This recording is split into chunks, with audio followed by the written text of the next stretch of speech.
नमस्कार, रात के 10 बजने वाले हैं। अब देखिए 24 घंटे 24 रिपोर्टर, खबरों का हर रंग हमारे रिपोर्टर्स के साथ। 24 घंटे 24 रिपोर्टर में अगले आधे घंटे में देश दुनिया की हर बड़ी खबर। पहले शो की 4 बड़ी खबरें। ब्रजेश कुमार सिंह बताएंगे जापान दौरे पर पहुंचे प्रधानमंत्री नरेंद्र मोदी का जापान के साथ बड़ा समझौता। भारत में बुलेट ट्रेन चलाने में भी मदद करेगा जापान। सरोज सिंह बताएंगी स्मृति ईरानी के सर्कुलर से विवाद। 5 सितंबर को पीएम का भाषण सुनने के लिए स्कूलों को आदेश। रक्षित सिंह बताएंगे शेयर बाजार में बना नया रिकॉर्ड। निफ्टी पहली बार 8000 के पार पहुंचा है। कौशल लखोटिया के साथ देखेंगे पाकिस्तान में प्रधानमंत्री नवाज शरीफ के खिलाफ हंगामा जारी। इमरान खान और कादरी के खिलाफ आतंक विरोधी कानून के तहत केस दर्ज। आगे सबसे बड़ी खबर देखने से पहले एक जरूरी बात, अब आप हमारे रिपोर्टर्स के साथ सीधे भी जुड़ सकते हैं। हर खबर के साथ हम रिपोर्टर्स का ट्विटर हैंडल दिखाएंगे, जिसके जरिए आप उनसे बातचीत कर सकते हैं।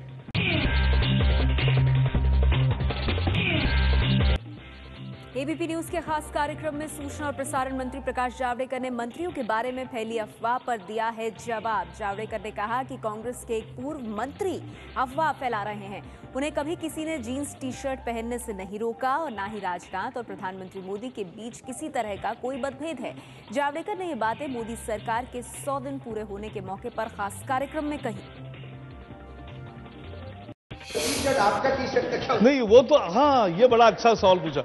अब मैंने जब बिजनेस स्टैंडर्ड में पहली दफा ये खबर पढ़ी तो मुझे एक मजाक होती है या फन है, इसलिए मैंने भी हंसा और छोड़ दिया। मुझे ये पता नहीं था कि इतनी कोरी अफवाह मुझे पूछे बिना कोई दूसरा भी छापेगा, ऐसा मुझे नहीं लगा। मुझे लगा लोग हंसी मजाक में रोज व्यंग्य आता है अलग अलग, तो वैसे ही व्यंग्य है, लेकिन उसके बजाय लोगों ने सही छापा। लोगों अरे इतना कम है, अरे इस देश में नहीं दुनिया के one of the best dress sense होने वाले प्रधानमंत्री हमारे। अब वो दूसरे को ड्रेस के बारे में जीन ना पहनो या टी शर्ट ना पहनो ऐसे थोड़ी ना कह रहे। सुबह जाएंगे तो ऐसे जाएंगे, और ये तो हद हो गई। कोई वापस बोलेगा पीएमओ को दूसरा काम नहीं है क्या? जापान भारत को बुलेट ट्रेन के लिए आर्थिक और तकनीकी सहयोग देने को तैयार। 5 साल में 2 लाख करोड़ से ज्यादा का निवेश। ये तस्वीरें गवाह है भारत और जापान की दोस्ती के नए अध्याय की। जापान भारत में 2,10,000 करोड़ रुपए का निवेश करेगा। भारत में बुलेट ट्रेन चलाने के लिए भारत और जापान के बीच अहम करार हुआ। इस करार के मुताबिक Ahmedabad Mumbai high speed train route को जापान न सिर्फ वित्तीय और तकनीकी मदद देगा बल्कि इसके परिचालन में भी मदद देगा। इसके अलावा वाराणसी को क्योटो जैसा स्मार्ट सिटी बनाने के लिए भी भारत और जापान के बीच करार हुआ। गंगा की सफाई, परिवहन, स्मार्ट सिटी, एनर्जी और स्किल डेवलपमेंट में भी जापान निवेश करेगा। 5 साल में जापान ने भारत में निवेश को दुगना करने का भरोसा दिया। बुनियादी ढांचे में पीपीपी के लिए करीब 2,900 करोड़ का लोन भी जापान देगा। भारत और जापान के बीच कई करार हुए, लेकिन जो बड़ा करार नहीं हुआ वो रहा परमाणु करार। प्रधानमंत्री नरेंद्र मोदी ने आज जापान में कहा कि उनकी सरकार ने जो कदम उठाए हैं उसके अच्छे नतीजे दिखने लगे हैं। मोदी ने जापान चैम्बर ऑफ कॉमर्स की बैठक में उद्योगपतियों को संबोधित किया। मोदी ने सरकार के 100 दिन के काम का भी जिक्र किया। मैं आपको आज विश्वास दिलाने आया हूं कि पिछले 100 दिन के मेरे कार्यकाल को अगर देखा जाए, मैं राष्ट्रीय राजनीति में नया था। इतने बड़े पद के लिए मैं उस प्रोसेस में पहले कभी रहा नहीं था। मैं एक छोटे राज्य से आया। इन सारी मर्यादाओं के बावजूद भी 100 दिन के भीतर भीतर जो इनिशिएटिव हमने लिए हैं, एक के बाद एक जो कदम उठाए हैं, उसके परिणाम आज साफ नजर आ रहे हैं। मोदी ने ये बात कहकर जापान के उद्योगपतियों को संदेश दिया है कि देश की अर्थव्यवस्था तेजी से सुधर रही है और ऐसे में भारत निवेश के लिए सही जगह है। प्रधानमंत्री नरेंद्र मोदी ने जापान के कारोबारियों का भी दिल जीता। मोदी ने भारत में जापान प्लस योजना शुरू करने की बात कही। हमारे लोग अपने जगह पर खड़े हो जाएं, भारत से आए हुए मेरे सब साथी। जापान चैम्बर ऑफ कॉमर्स में भारतीय कारोबारियों का परिचय करा रहे प्रधानमंत्री नरेंद्र मोदी की ये तस्वीरें बेहद खास हैं। तालियों की गड़गड़ाहट की आवाज बता रही है कि प्रधानमंत्री नरेंद्र मोदी बिजनेस डेलीगेशन में जापान के कारोबारियों का दिल भी जीतने में कामयाब रहे। एक स्पेशल मैनेजमेंट टीम मैं क्रिएट करने जा रहा हूं जो एब्सोल्युटली जापान को फैसिलिटेट करने के लिए डेडिकेटेड होगी और उसके कारण उनकी सुविधा बढ़ेगी। कारोबारियों के साथ मिलन समारोह के बाद चाय पार्टी की ये तस्वीरें और भी अहम हैं। खुद को चाय वाला कहने वाले मोदी को चाय परोसी गई, वो भी जमीन पर। ये जापानी तहजीब थी जिसे मोदी ने बखूबी निभाया। अगले 5 साल में अगर जापान भारत में बढ़ चढ़कर निवेश करता है तो इससे उम्मीद की जा रही है कि इससे देश की अर्थव्यवस्था में फर्क पड़ेगा। प्रधानमंत्री नरेंद्र मोदी आज टोक्यो में एक प्राइमरी स्कूल में भी गए। वहां मोदी बच्चों के बीच खुद को रोक नहीं सके और उन्होंने बच्चों के साथ मिलकर जापान का एक बांसुरी जैसा वाद्य यंत्र भी बजाया।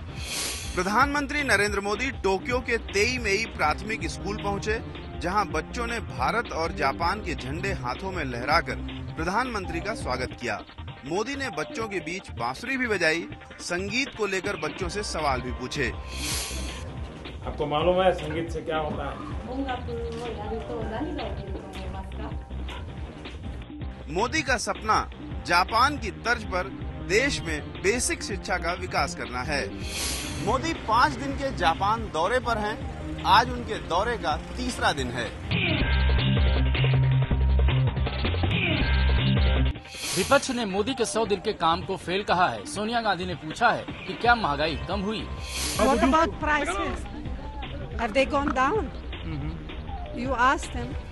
प्रचार प्रसार में और झूठ को सच और सच को झूठ करने में तो भाजपा से बड़ा कोई उस्ताद है नहीं। कांग्रेस ही नहीं, दूसरी विपक्षी पार्टियां भी 100 दिन के काम के लिहाज से मोदी सरकार को फेल बता रही हैं।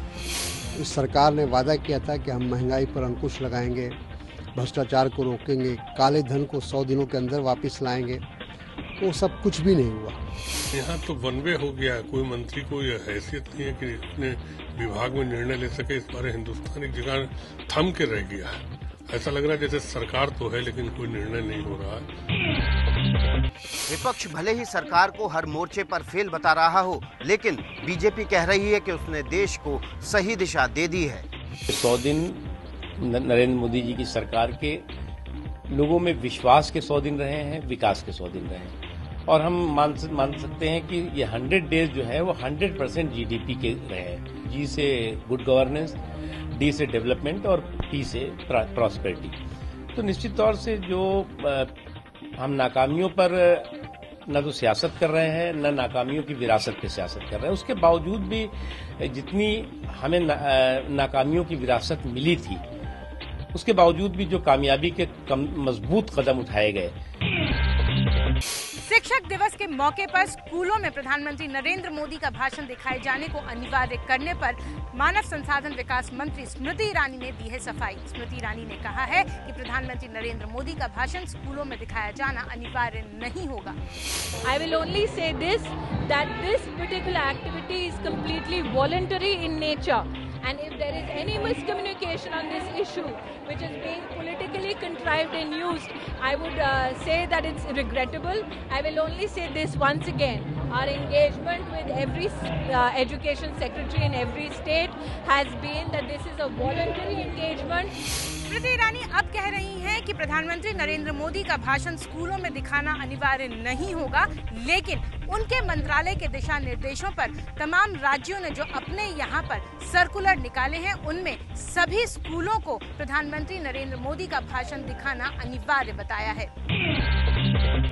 मानव संसाधन मंत्रालय के जिस आदेश पर विवाद खड़ा हुआ है, वो दरअसल प्रधानमंत्री नरेंद्र मोदी का भाषण देश भर के स्कूलों में दिखाए जाने से जुड़ा है। इस आदेश के आधार पर कई राज्य सरकारों ने सर्कुलर भी जारी कर दिया है। दिल्ली सरकार की तरफ से जारी सर्कुलर में साफ लिखा है, मानव संसाधन विकास मंत्रालय ने आदेश किया है कि देश भर के सभी स्कूली बच्चों को ऐसे इंतजाम करने हैं जिसमें बच्चे प्रधानमंत्री का भाषण टीवी पर लाइव देखें। इतना ही नहीं, सर्कुलर में शिक्षा से जुड़े जिले के जिम्मेदार अफसरों को इस लाइव प्रसारण के दौरान स्कूली बच्चों पर नजर रखने का आदेश भी दिया गया है, ताकि इस आदेश के पालन में कोई ढिलाई ना हो। सर्कुलर में आगे कहा गया है कि ऊपर दिए गए निर्देशों का सरकारी और गैर सरकारी सभी स्कूलों में कड़ाई से पालन होना चाहिए। इस सिलसिले में बरती गई किसी भी ढिलाई को गंभीरता से लिया जाएगा। ये सर्कुलर उस दिल्ली सरकार की तरफ से जारी किया गया है जिसकी लगाम राष्ट्रपति शासन के जरिए केंद्र सरकार के हाथों में है। जाहिर है कि कुल मिलाकर स्मृति ईरानी के इस दावे के उलट ये सर्कुलर है जिसमें स्मृति ईरानी ने कहा है कि नरेंद्र मोदी का भाषण दिखाए जाने की कोई अनिवार्यता नहीं है। शिक्षक दिवस के दिन जिस तरीके से प्रधानमंत्री मोदी इन छात्रों को संबोधित करेंगे उसको लेके भोपाल के जो एक्सलेंस स्कूल है उसके छात्रों में बड़ा उत्साह है। हम उन सारे बच्चों के साथ हैं। कितने उत्साहित इस बात को लेकर कि प्रधानमंत्री संबोधित करेंगे तुम सब लोग? बहुत ज्यादा उत्साहित हैं। क्या सुनना चाहोगे प्रधानमंत्री? हमारे फ्यूचर के बारे में जो वो डिसाइड करेंगे कि आगे क्या होगा। आजकल वैसे भी ज्यादा बेरोजगार लोग हैं तो कुछ बन करें वो हमारे फ्यूचर के लिए। यही कि मोदी जी आए तो कुछ अलग सोच है, इसलिए हम लोग भी उन्हीं का इंतजार कर रहे हैं कि वो कुछ नया लाएंगे हमारे लिए। तो हम लोग भी उन्हीं का इंतजार कर रहे हैं कि वो कुछ नया करेंगे हमारे लिए। कुल मिलाकर सारे बच्चों में बहुत उत्साह इस बात को लेकर प्रधानमंत्री का भाषण लोग पहली दफा रूबरू होकर सुनेंगे। अपने स्कूल में इनके लिए खास इंतजाम भी किए जा रहे हैं। सरकारी सर्कुलर को लेकर भी यूपी में स्कूलों में तैयारी शुरू कर दी गई है, लेकिन समस्या ये है कि अगर भाषण शुरू होते ही बिजली चली गई तो क्या होगा। दिल्ली से सटे गाजियाबाद के इस स्कूल में सरकारी आदेश का असर अभी से दिखने लगा है। कुर्सियां लगा दी गई हैं और प्रधानमंत्री का भाषण सुनने के लिए एलसीडी भी लगा दिया है। लेकिन समस्या यह है कि गाजियाबाद में 8 से 10 घंटे बिजली नहीं होती है। ऐसे में अगर बिजली गायब हो गई तो फिर क्या। मजबूरन स्कूल जनरेटर की व्यवस्था भी करने में अभी से जुट गए हैं, क्योंकि प्रधानमंत्री जी का भाषण हर हाल में छात्रों को सुनाना है। देखना पड़ेगा कि देश के हर स्कूल में प्रधानमंत्री के भाषण का किस तरह का इंतजाम होता है। आगे बढ़ते हैं। अगली खबर में देखिए, देश के गृह मंत्री का पाकिस्तान को 2 टूक जवाब। नेपाल में सार्क देशों के गृह मंत्रियों के सम्मेलन के दौरान पाकिस्तान के गृह मंत्री से नहीं मिलेंगे राजनाथ सिंह। राजनाथ ने कहा कि आतंक और बातचीत एक साथ नहीं चल सकते। गृह मंत्री राजनाथ सिंह ने मीडिया में छपी उन खबरों का खंडन किया है जिसके मुताबिक नेपाल में उनकी मुलाकात पाकिस्तान के गृह मंत्री से हो सकती है। गृह मंत्री राजनाथ सिंह ने कहा कि सार्क देशों के सम्मेलन में पाकिस्तान के गृह मंत्री चौधरी निसार अली खान के साथ कोई मुलाकात या बातचीत नहीं होगी। राजनाथ ने साफ किया कि जब तक पाकिस्तान आतंकवाद को शह देना बंद नहीं करेगा उससे बातचीत नहीं होगी। आतंकवाद और बातचीत एक साथ नहीं चल सकते। दरअसल 17 और 18 सितंबर को नेपाल में सार्क देशों के गृह मंत्रियों की बैठक होनी है। महाराष्ट्र में शिवसेना बीजेपी का गठबंधन नहीं टूटेगा। शिवसेना ने अपने मुखपत्र सामना में लिखा है कि सिर्फ कुछ सीटों के लिए बीजेपी के साथ गठबंधन टूटने का सवाल ही नहीं उठता। गठबंधन टूट गया बीजेपी का कुलदीप वैष्णव जी के साथ, तो महाराष्ट्र में भी उसी प्रकार के हालात बन जाएंगे। लेकिन ये सरासर झूठ है और हम हिंदुत्व के आधार पर एक साथ हैं। हिंदुत्ववादी वोटों का बंटवारा नहीं होना चाहिए। राज्य के और देश की सत्ता कांग्रेस के हाथों में नहीं जानी चाहिए, इसलिए हम एक साथ हैं। शिवसेना ने पाकिस्तान के साथ बातचीत न करने के गृह मंत्री के बयान का भी स्वागत किया है। हरियाणा में कांग्रेस से बीजेपी में शामिल हुए चौधरी वीरेंद्र सिंह हमारे साथ हैं। वो हरियाणा के सीएम अगले होंगे या नहीं, हम उनसे बात करते हैं। सर, ऐसा माना जा रहा है कि बीजेपी आपको सीएम प्रोजेक्ट कर सकती है, करेगी या नहीं करेगी? ये तो पार्टी बता सकती है, मेरे को तो क्या। बड़ी पॉपुलेशन है जाटों की हरियाणा में, आपको लगता है कि अगर आपको प्रोजेक्ट करती है पार्टी आप आएंगे? जाट जो है they are the single largest, मतलब सबसे बड़ी जाति के रूप में वही हैं। बाकी तो 20% के करीब हमारे दलित समाज के भाई हैं, 16% जेनवन जो बैकवर्ड क्लास है। पार्टी प्रोजेक्ट करती है, आप तैयार हैं इसके लिए? पार्टी जब प्रोजेक्ट करेगी तब पूछ लेना।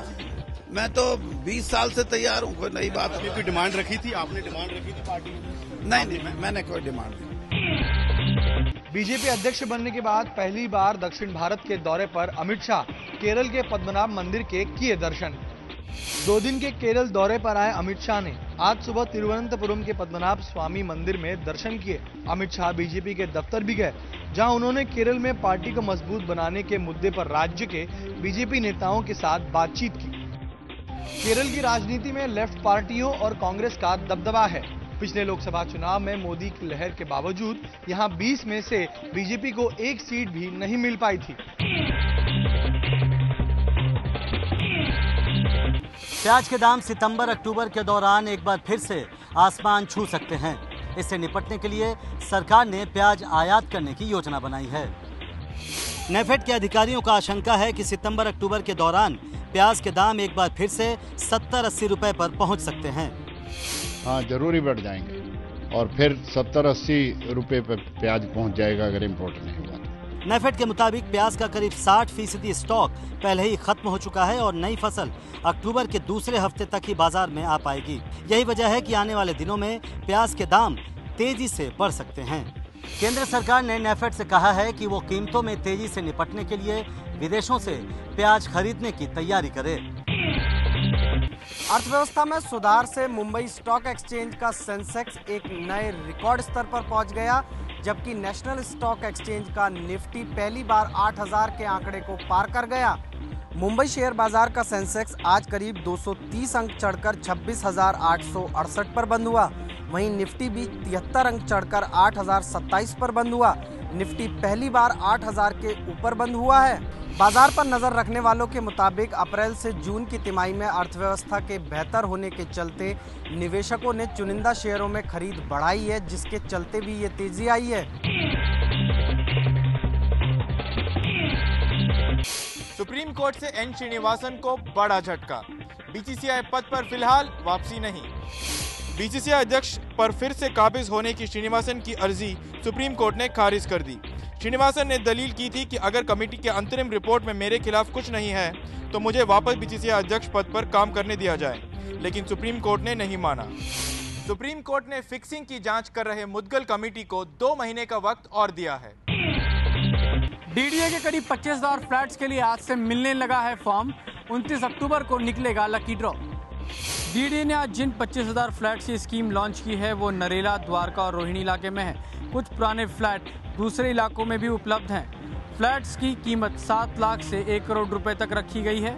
फॉर्म 9 अक्टूबर तक भरे जा सकते हैं। स्कीम में बुकिंग के लिए सामान्य श्रेणी के आवेदक को 1 लाख रुपए की राशि देनी होगी, जबकि इकोनॉमिक वीकर सेक्शन यानी ईडब्ल्यूएस श्रेणी वाले आवेदक को 10,000 रुपए देने होंगे। डीडीए के फॉर्म 13 बैंकों में उपलब्ध हैं।